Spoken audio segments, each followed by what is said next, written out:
This week's podcast, Sex and Shakespeare. I'll explain. First, a theatrical challenge. How do you share Shakespeare's masterpiece with the entire world? Dominic Dromgoole, the former director of the Globe Theatre in London, will be here to talk about his new book, Hamlet, Globe to Globe. In some way, that was honouring the tradition of touring Shakespeare, which goes back to the time in which he was writing the plays, when the plays travelled out from London all through Northern Europe. What can you learn from the latest guides to sex and relationships? Our intrepid self-help columnist, Judith Newman, has read them and will let us know. It speaks to the question of what we want when we look at sex self-help books. We're usually not looking for positions. We're looking at new ways to connect with people. Alexander Alter will give us an update from the literary world. Plus, we'll talk about what we and the wider world are reading. This is Inside the New York Times Book Review. I'm Pamela Paul.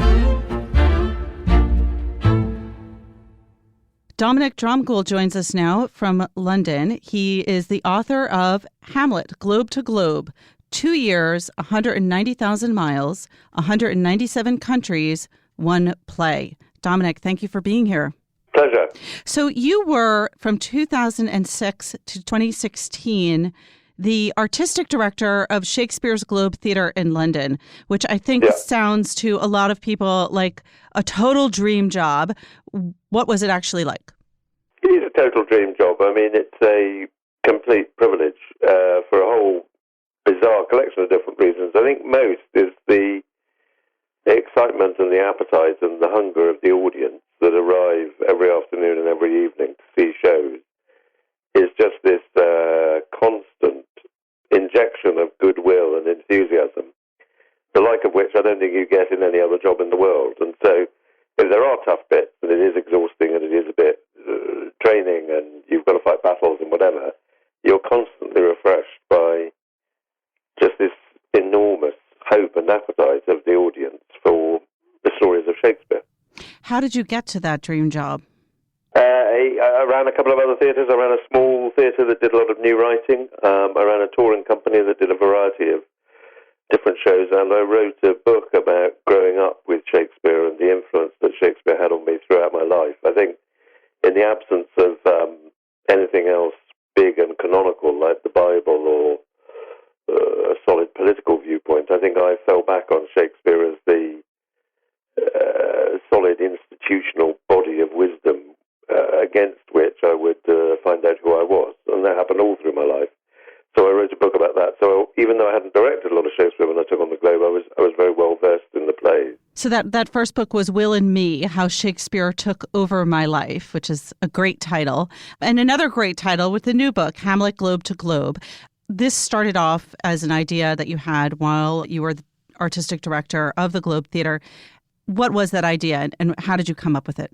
It was very simple. In 2012, we did a festival of 37 companies coming from all over the world to us to present Shakespeare in 37 different languages, each of his plays in a different language. And it was a wonderful festival of storytelling and encounter and belonging and bringing people together through the medium of Shakespeare. And so at the end of that year, we sort of thought we wanted to reciprocate in some way and sort of go out to the world, having invited the world to us. And so we were sitting together, and I just suddenly said, spontaneously, let's take Hamlet to every country in the world. And because it's a sort of simple and a dumb idea, people can riff on it quite easily and can attach themselves to it quite easily and elaborate on it quite easily. So it very quickly became something we thought was possible. So we spent a year and a half preparing and putting the logistics in place, and then we set off. And did you deliberately time it so that it began with the 450th anniversary of Shakespeare's birth and ended with the 400th anniversary of his death? Or was that just serendipity? Yeah, very deliberately. We wanted to sort of have a clear bracket at the beginning and at the end so that it lived within those two dates, just because it really helped us organise our minds about the pace at which we'd move. And also we wanted to find a way of celebrating those two big anniversaries, and especially climaxing on the 400th anniversary of his death, when the Hamlet tour arrived home, and we did 4 shows in the Globe, which is where we'd begun. And we were lucky enough that your last president was there to greet the Hamlet Company as they returned. A bygone era. The schedule of 2 years, That sounds like a frantic pace to do performances in every country of the world. What was the schedule actually like? It was hectic. It was. We tried to sort of move from territory to territory, although we occasionally had to do some sort of big leaps to catch up with countries we've missed before. But it was a move every sort of 2 days, essentially. It was getting up early in the morning, going to an airport, putting the actors, the set, everything on board an airplane, and hopping somewhere new, and then making the show come alive and become real and become actual again in a different place. I mean, we were quite sort of rough and loose and vagabond as a bunch of players because you couldn't take sort of juggernauts around. You had to travel lightly. But in some way that was honouring the tradition of touring Shakespeare, which goes back to the time in which he was writing the plays, when the plays travelled out from London all through Northern Europe. And so we felt very much that we were within that tradition. What's amazing to me, it was the same group of people the entire time, that it was 16 people and no one dropped out.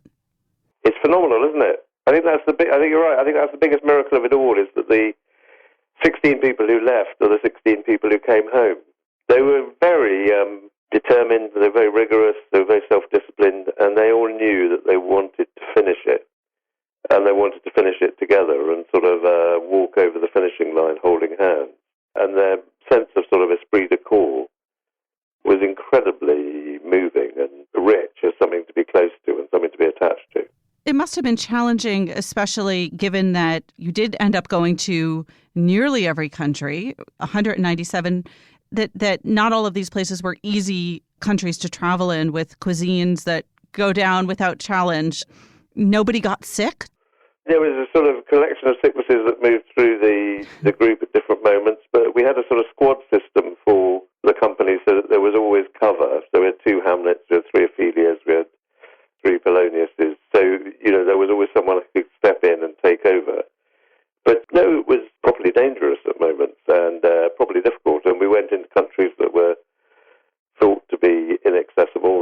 We went into Somalia with an extensive amount of protection and sort of kids in pickup trucks with Kalashnikovs travelling ahead of us and behind us. Wow. So it's not normal sort of theatre touring. Some places are sort of disputed countries/territories. How did you handle that? It's always difficult because you're trying to be comprehensive and you're trying not to make choices. You're just trying to be as inclusive as you possibly could be. We went to Palestine because we always wanted to, and because we'd hosted a company from Palestine during our festival. We went into Somaliland, which is in the north of Somalia. We went to Taiwan. You're wandering your way through a minefield of potential political issues and problems, setting up any sort of tour like this, or doing the festival that we did. And our guiding principle was always pure inclusiveness, that we wanted to go everywhere. You didn't go absolutely everywhere. What countries were you not able to perform in?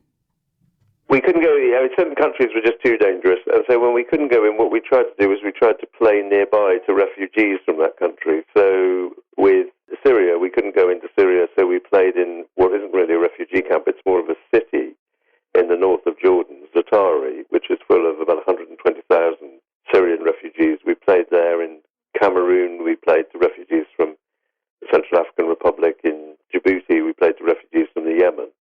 So if we couldn't get into the country, we were trying to play to the people. We did our level best to get into North Korea, and we had various long and protracted negotiations and various near misses. And then eventually they came and said that we could come, but we could only do music, dance, and acrobatics, and that they wouldn't let us do any words. And if we did any words, they'd cancel the performance immediately. Well, that kind of rules out Shakespeare. Yeah, it's very hard to do a version of Hamlet with purely music, dance, and acrobatics. And also, we didn't want to chance our arm in North Korea, of all places. So we decided not to go there. How did you choose Hamlet, of all plays, and why? Several things. One is that it's sort of protean, and it can mean so many different things to so many different people. Hamlet can console, or it can inspire, or it can challenge, or it can rock the boat, or it can settle the boat. And we knew we were going to so many different historical situations and so many different political situations and so many different moments that we wanted a play that could look different in a whole host of different directions. But the other thing is it's beautiful, but I think the most important thing is that it's mysterious. I think that if you went out with some plays, if you went out with Romeo and Juliet, the company would work it out within about 3 months. I mean, it's a wonderful play, but if you play it for 3 months, you sort of get on top of it. And that's a sort of disaster for a company, because the moment you know what you're doing, you're a little bit lost. And with Hamlet, you never really quite know what you're doing. It's gorgeous and it's rich, but it's always mysterious and it's always elusive. And I think that was the key consideration, that it would keep feeding the company, and if the company are fed, then the audience are.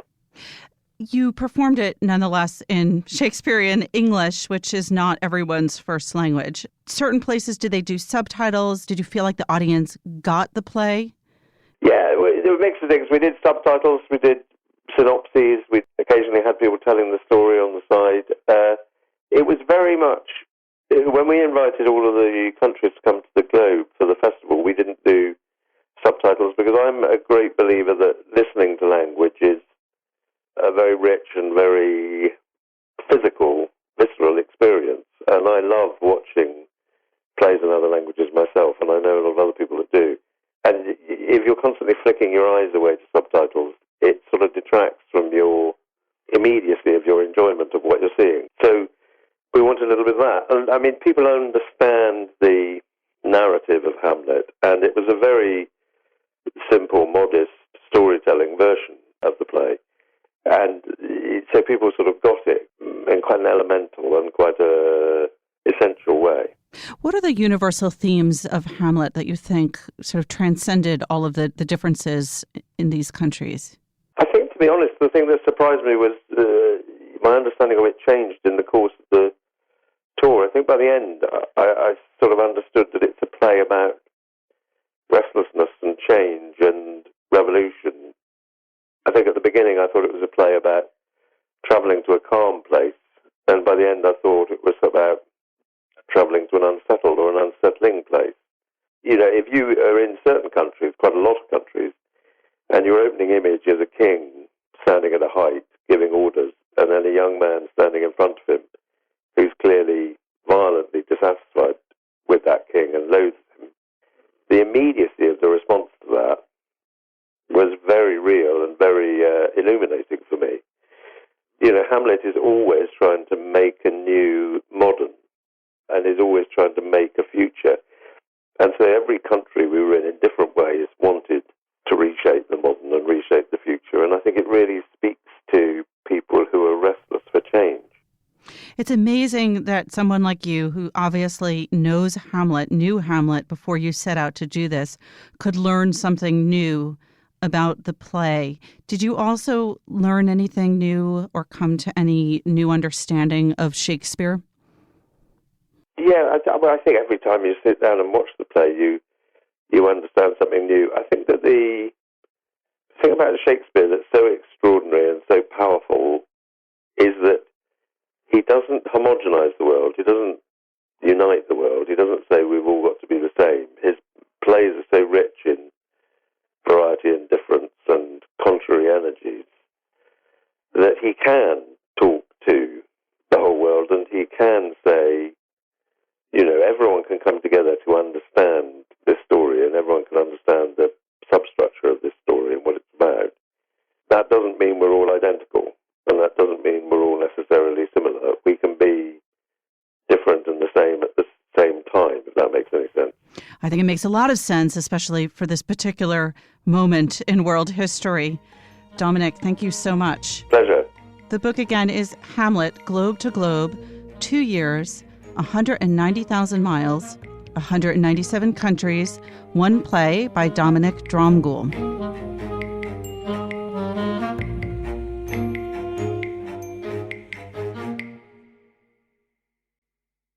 Judith Newman is our self-help how-to columnist, and she joins us now to talk about her latest column. Judith, thanks for coming. Thank you for having me. All right, the subject at hand is going to pose a challenge for this PG-13 rated podcast, but we will do our best. You reviewed 4 books about sex and relationships, actually 3 books about sex and 1 book that's mostly about relationships. Yes. Okay, and the titles are, here comes the challenging part, Blank Love.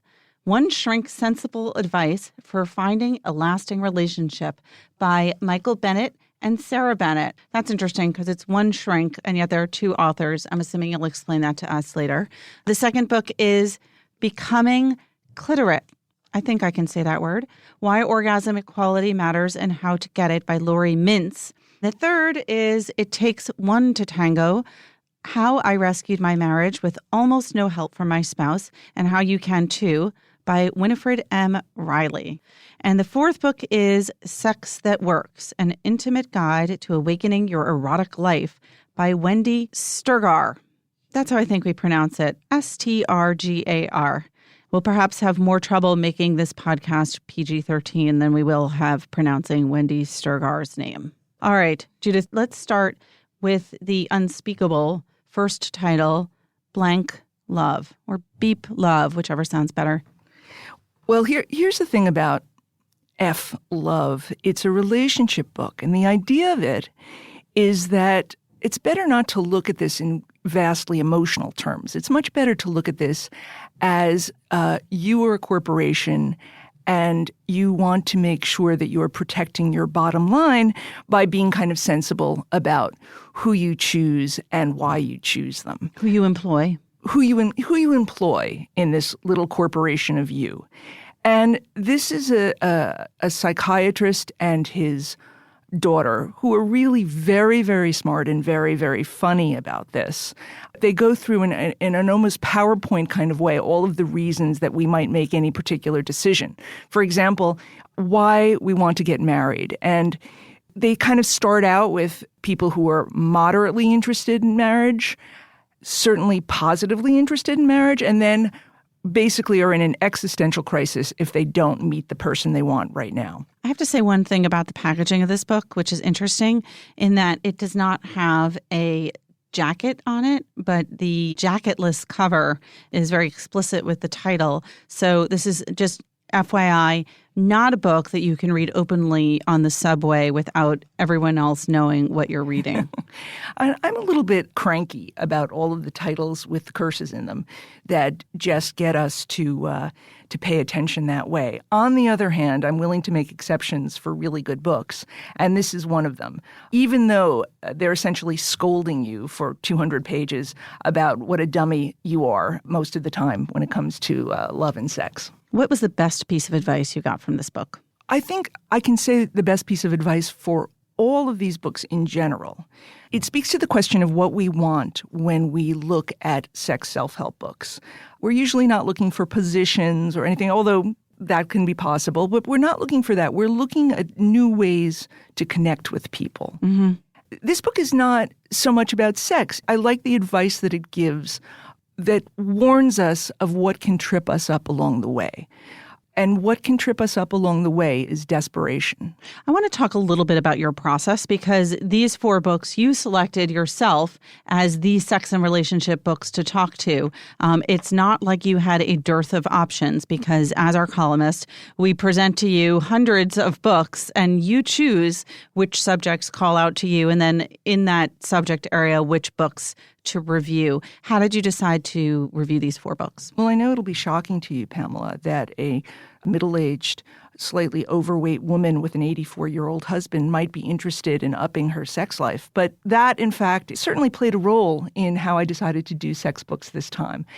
I always find new and interesting things in every book. If I'm looking at a book, I'm looking at it just to find 1 or 2 nuggets of information. There's another book here where it may just be giving me a kind of affirmation about what I feel about something. And I think that that's what these books do in a lot of ways. They might as well all be called You're Normal, because at the end of the day, you're looking at them to get a certain assurance that whatever you may be thinking or feeling, with few exceptions, pretty much you've got a pool of people who are thinking and feeling that too. Everybody just wants to know how screwed up everyone else is. And then that makes them feel better. All right, let's talk about the next book in your roundup, Becoming Clitorate: Why Orgasm Equality Matters and How to Get It. Well, this book was interesting because the woman who wrote it, this was her first trade book. She's a fairly well-known academic in the field of sex. This is Dr. Lori Mintz. Dr. Lori Mintz. And so she was there to tell people something that I think if you grew up in the 70s, you already assumed, namely about the primacy of the clitoris in sex. But what she says... I feel like this was a hot topic in the 70s. This was the number of books that were telling you that this is where it was at sexually. You know, you can really, I could line my bookshelves with that subject in particular. So this is the information for the new generation who wasn't around back then. Right, exactly. Okay. One could say it's for millennials. And here's the point about it. As somebody who is interested in this subject and has written about it yourself, you would understand that her contention is that pornography has given many of us, and certainly many millennials, the idea that intercourse is the way to go for women, that just simply pounding is going to get us there. And, you know, as somebody who chases my 15-year-old son around the house going, you know that's not how it works, right? Because I'm sure he's looked at porn, as has every 15-year-old boy. As someone who's done that, who wants him to know, I think that she has a valid point here. Whether it's a point that requires a book that is just a festival of exclamation points, I'm not so sure. There was a point where I was thinking if I just was playing a drinking game where every time she had something with an exclamation point, I just took a shot, I'd get through 2 pages and I'd be on the floor. So other than that real enthusiasm, I do think she has a point, and I do think she's telling people this for a reason. And she's also telling you, go and take this book and hand it to the man in your life who may not know this. Let's move on to the next book. It Takes One to Tango by Winifred Riley. Well, this book was, to me, it had a very interesting premise that you can get through the worst periods of your marriage by essentially changing your own behavior. It's not that it takes two people in a marriage to change. Is it about managing your expectations of the other person, or it's about changing your behavior? Well, the idea is that if you change your own behavior with somebody, then that person will change as well. Mm-hmm. In other words, if you're a bickerer, if you have that tendency to go around the house picking out, why are all the drawers open? Why is there stuff on the floor? Why, that rhetorical question of nagging that many of us get into. I've never heard of such a thing. Yeah, I know. Well, we don't know anything about it personally, but... No, of course not. No, this is a completely theoretical discussion. So if you change that dynamic and simply stop doing that, looking for the moments when a person is like catching someone doing something right, like you do with a toddler, only do it with your husband, there's a much better chance that he will change in relation to you. So if you give them positive reinforcement when they do the occasional thing right. Exactly. The treat usually is going to work. The treat, or alternatively, the ignoring. This is the kind of advice that I think works for fairly mundane everyday problems, which many of us have. It may not work for, ignoring the $500 a shot hooker bills. I mean, but it will work for some things, and it'll work well. I'm glad you've drawn a distinction there between the cases in which this works. The hooker bills on your credit card. Yeah. Right. That might not be ignorable. All right, let's talk about the last book in your roundup, Wendy Sturger's Sex That Works, an intimate guide to awakening your erotic life. Well, this was very interesting to me, and approached it, when I first looked at it, I was like, oh no, this is not going to work, because The sex that works will not work. the sex that works will not work, because it was kind of a soft focus cover, and the author sold personal lubricants and scents on a website, and I just thought that this was going to be kind of a mess. And she called herself a lovologist, too, which didn't help. In fact, I don't blame you for being judgy based on those credentials. I was a little judgy, yes.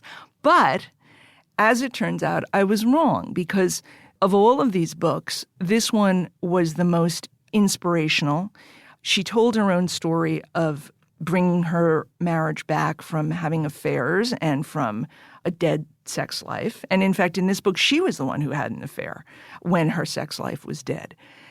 And she also spoke about the way that we protect ourselves from pain in our marriages and in our relationships. And instead of facing our own unhappiness in any situation, we have many ways of self-medicating, whether it's pills or shopping or what have you, we do it.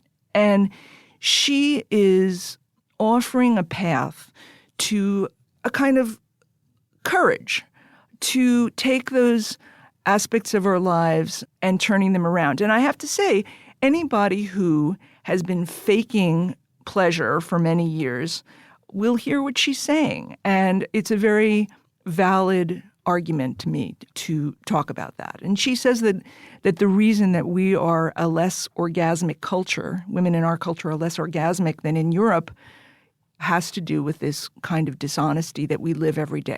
I say that it has to do with fantasy football. She says it has to do with dishonesty. And, we could all argue about that all day. So reading these 4 books, what was your major takeaway? How did you, when you put these down, what were you left thinking?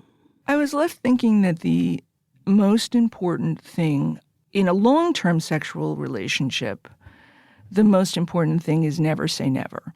And also it's telling yourself that sex is really important. It is important in however you define it, but it is something integral to us as human beings, and we shouldn't settle for that level of sterility and barrenness in our lives. We may not find it in an ideal unicorns and happiness and Hallmark card romance sense, but we can find it in many ways. We can find sensuality. We can find sexual satisfaction if we ask for it. Mm-hmm. And I think this can make a pretty big difference to people's lives. Before we let you go, one other question about your process as our self-help columnist. How do you decide which subject to look at? I know you said that you had a vested interest in this particular topic. Do these books seem to come in waves? How do you pick what you're going to do in a given column? I think it's just something that seems to be in the air at the time, or it'll just be something that's on my mind 30 seconds before I have to decide what to write about. That's no, you would never do that, Judith. You contemplate these things long in advance. All right, Judith Newman, our self-help columnist, thank you so much for being here. Thank you very much for having me.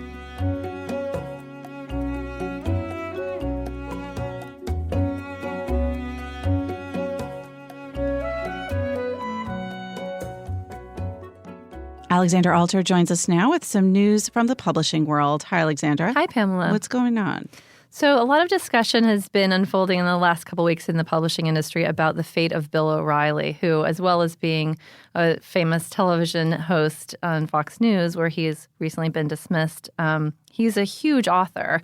He publishes a historical series called The Killing Series, which he's co-authors with Martin Dugard, and he's been publishing those since 2011. And everyone was wondering what's going to happen to his publishing career. This week on the latest bestseller list, he has both the #1 bestseller, Old School, written with Bruce Firestein for its 3rd week at #1, and the #5 book, Killing the Rising Sun, with Martin Dugard, which is up from #7. You know, he's a huge author, and I think his fans are aware of this, but maybe other people who are book lovers don't necessarily think Bill O'Reilly author. But for a fairly small publishing company like Henry Holt, which is his publisher, he's a huge source and a reliable source of revenue for them. For the past 6 years, he's released his Killing books in the fall, usually around September, and they typically sell 1.1 million copies, which is massive for nonfiction, and that translates to probably $15 to $20 million in revenue. And, overall, he's spun that off into children's books, and he has this entire empire based on it, and it has more than 17 million copies in print for Holt. So that's quite significant. So everyone was waiting to see what Henry Holt would do, and they weren't commenting for a while. But finally yesterday, I think after Fox News announced that they were dismissing Mr. O'Reilly, Holt felt pressure to speak up, and they said they're not changing their plans. They're going ahead. He has a new book coming out in September, the next book in his Killing series, which is still untitled and the subject matter isn't known. But that's in their catalog, and they are still continuing their relationship with him. And so, I think they're not subject to the same pressures as a cable news company. They're not advertisers sort of pulling out millions of dollars. In a weird way, it could even be an opportunity for them because there's going to be sort of less O'Reilly out there. And That's maybe more of an appetite I think that's a really interesting question. I mean, he's been beset by scandals before. There were previous allegations of sexual harassment, and often, and there have been other criticisms sometimes of his books, that he's exaggerating facts or fabricating things.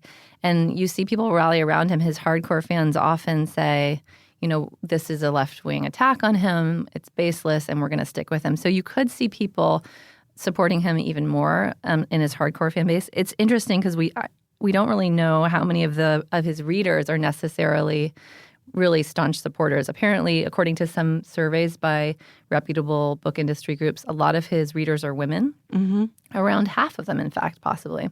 So that could have an effect. I think another way that his book sales could really be hurt by this is, he doesn't have the platform anymore. He had, around 4 million people watching his show every night, and he used that show to heavily promote his books. Mm-hmm. People knew exactly when they'd be in stores, where his author appearances would be.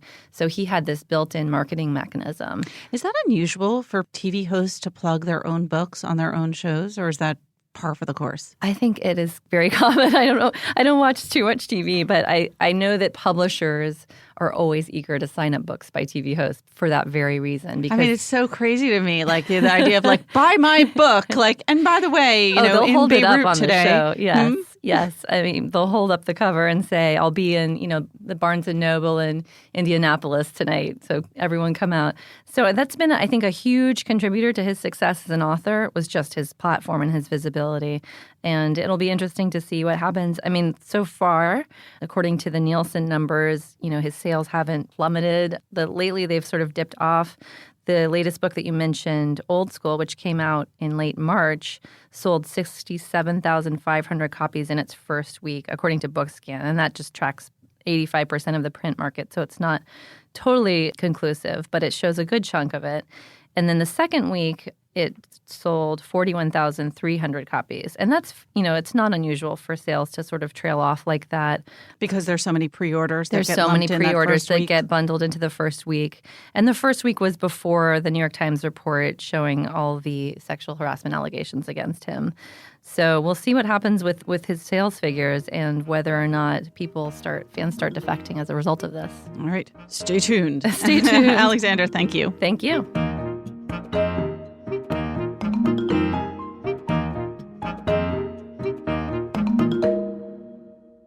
My colleagues Greg Coles and John Williams join us now to talk about what we and other people are reading. Hi, guys. Hey, Pamela. Hi, Pamela. We should say that Parl Segal unfortunately couldn't join us this week, but we'll talk about what the rest of the world is reading. Greg, what's new on the bestseller list? There's a lot in fiction this week, including a new Star Wars title, the highest-ranking new hardcover fiction. It's called Thrawn. Thrawn by Timothy Zahn. Does that look designed to make you lisp?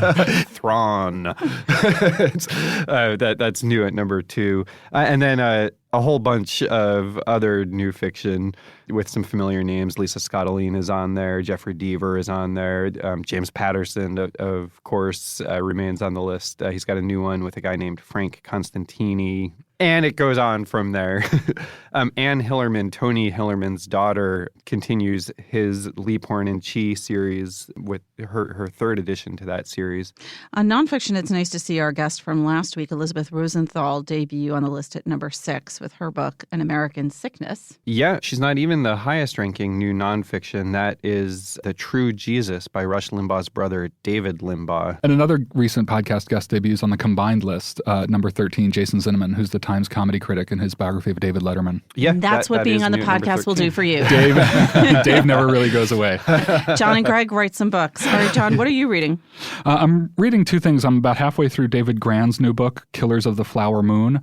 Gran is a staff writer for The New Yorker, and this is a big new nonfiction book about a really kind of incredible subject, which is this story in the 1920s when a group of American Indians, the Osage Nation, had been relocated to Oklahoma from Kansas, and it turned out that their land was on top of these huge oil deposits. And so they became incredibly wealthy because they owned the mineral rights to this land. And then they started dying in fairly big numbers. And after a couple of dozen of them had been murdered, there was still no solution to what was happening. So Don't tell us anything more. No. The very rough outline is that the local and federal government attempt to solve this, and so I can't tell you anything more because I don't know how it ends. So I'm in suspense. But Gran is really good at this sort of true crime. It's very streamlined. It's incredibly well researched, and the first 50 pages were maybe a little bloodless to me, but now I'm really getting into the. now it's getting very bloody. Now it's getting, yeah, no pun intended. And then the other thing I read I actually really loved, which is a very brief book called Wedding Toasts I'll Never Give by Ada Calhoun. And full disclosure, I probably met Ada 3 or 4 times through common friends at parties and such.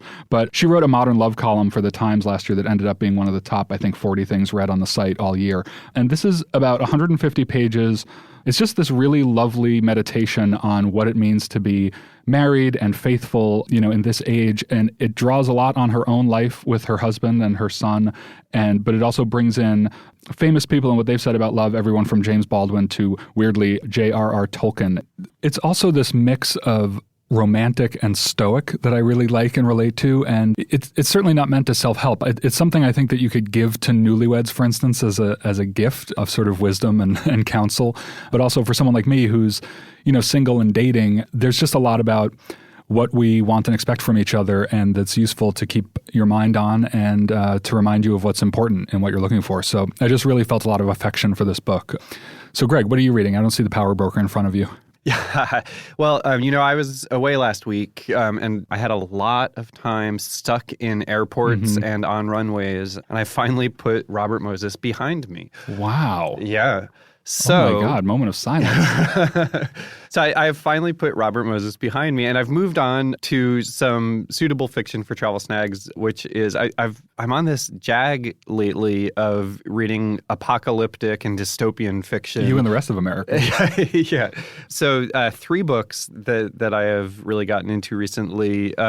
2 of them I'll just mention quickly, but I don't want to step on our forthcoming reviews of them. One is The Book of Joan by Lydia Yuknavitch, which is set mostly in space on the space station. Great kind of weird, crazy, boffo, futuristic, dystopian novel. And then another crazy boffo book featuring a giant flying bear is the book Born by Jeff Vandermeer. Laura Miller reviews it in the current issue of The New Yorker. The third book, which our review has already appeared, so I will discuss it, is American War by Omar El Akkad, I think it is. It's a debut novel, but he's got a lot of journalism experience writing about wars. And this pictures a second American Civil War set not that long in the future, but America. This century, right? Yeah, it's about that.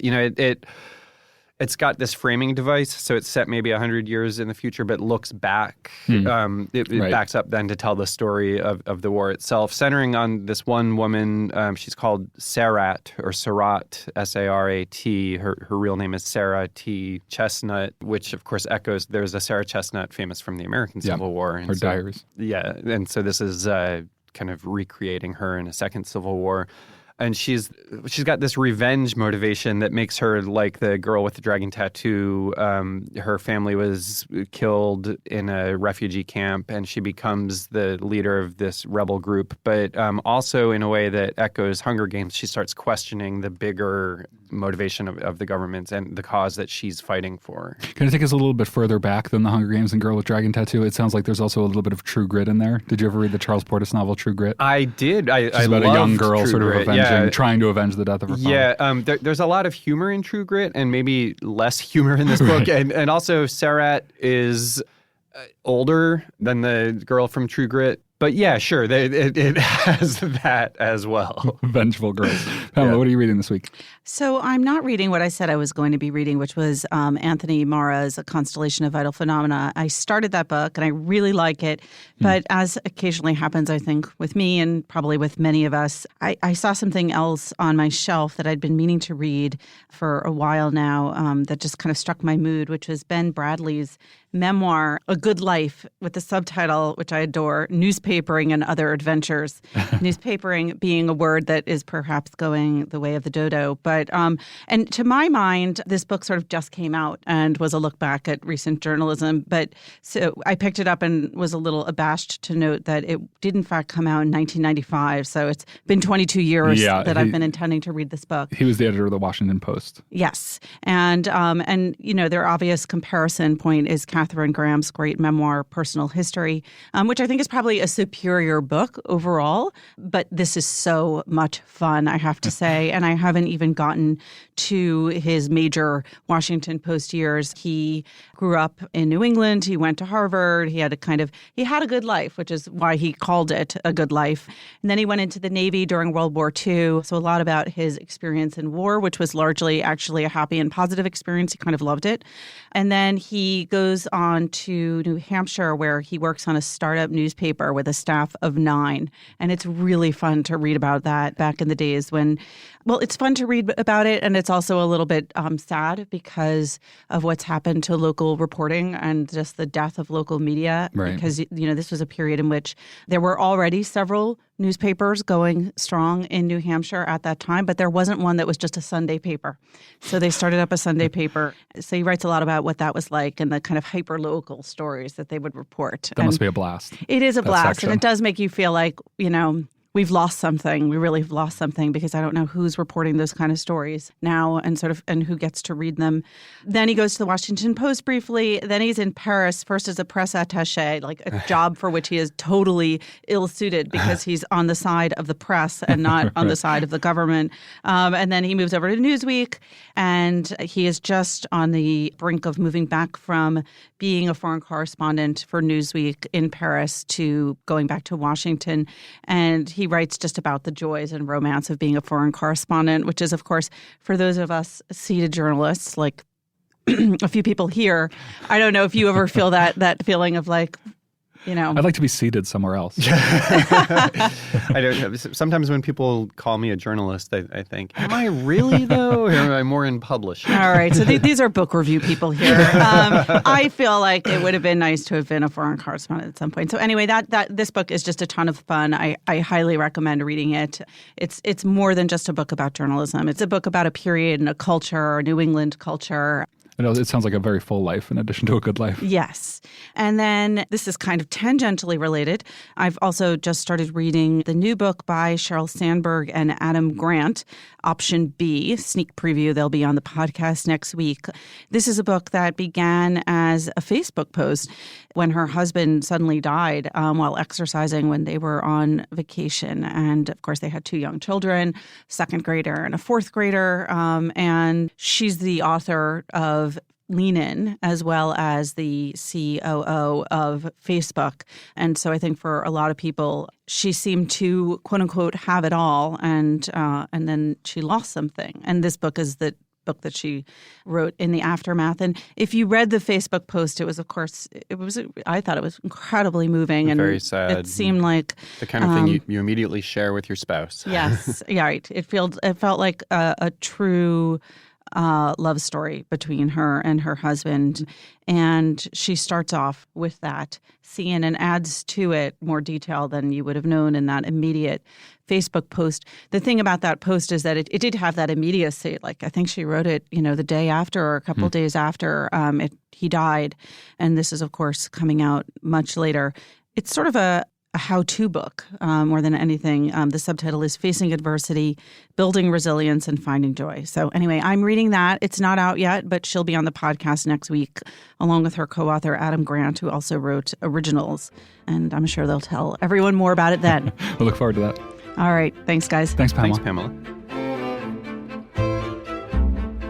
Remember, there's more at nytimes.com/books, and you can always write to us at books@nytimes.com. Inside the New York Times Book Review is produced by Pedro Rosado. Thanks for listening. For the New York Times, I'm Pamela Paul.